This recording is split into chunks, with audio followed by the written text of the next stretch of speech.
Salam, hər vaxtınız xeyir olsun.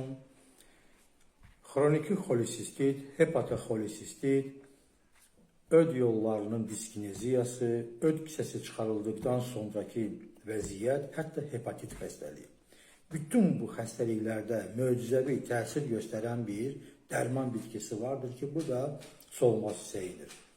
Solmaz çiçəyi ilk əvvəl deməliyəm ki, qaraciyərin fəaliyyətini stimullaşdırır, ödün kimyəvi tərkibini yaxşılaşdırır, mədə-altı vəzin fəaliyyətini aktivləşdirir, bağırsaqların qan damarlarını genişləndirir və qidanın keyfiyyətli həzminə səbəb olur.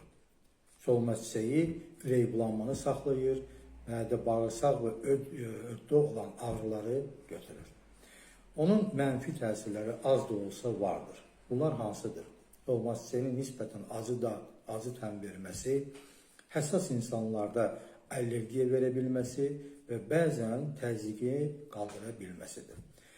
Mədə xorası xəstəliyində, kəskin qastritdə, öd daşı xəstəliyində, pankreatitdə, 12 yaşa qədər uşaqlarda və hamillərdə istifadəsi əks göstərişdir.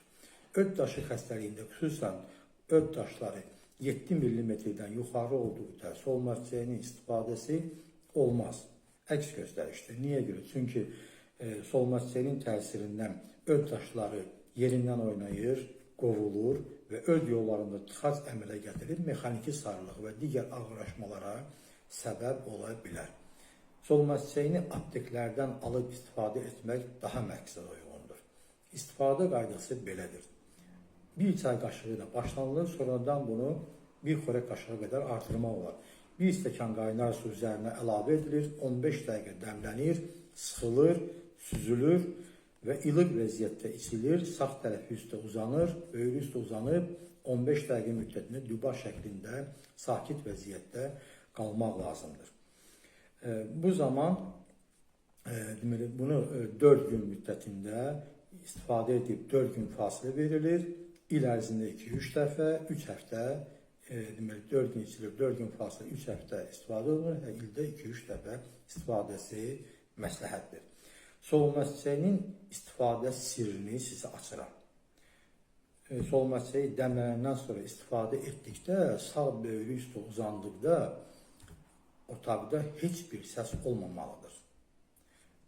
İntuitiv olaraq özünüzü sakitləşdirməlisiniz və heç bir problem haqqında fikirləşmək olmaz. Bu zaman hər hansı bir problem haqqında fikirləşdikdə spazm yaranacaq və öd kisəsindən axını dayanacaqdır. İntuitiv olaraq ödün axınını biz stimullaşdırmış oluruq. Bu, solmaz çiçəyinin istifadəsində qızıl bir qanundur. Hamınıza can sağlığı arzulayıram, özünüzdə müğayət olun.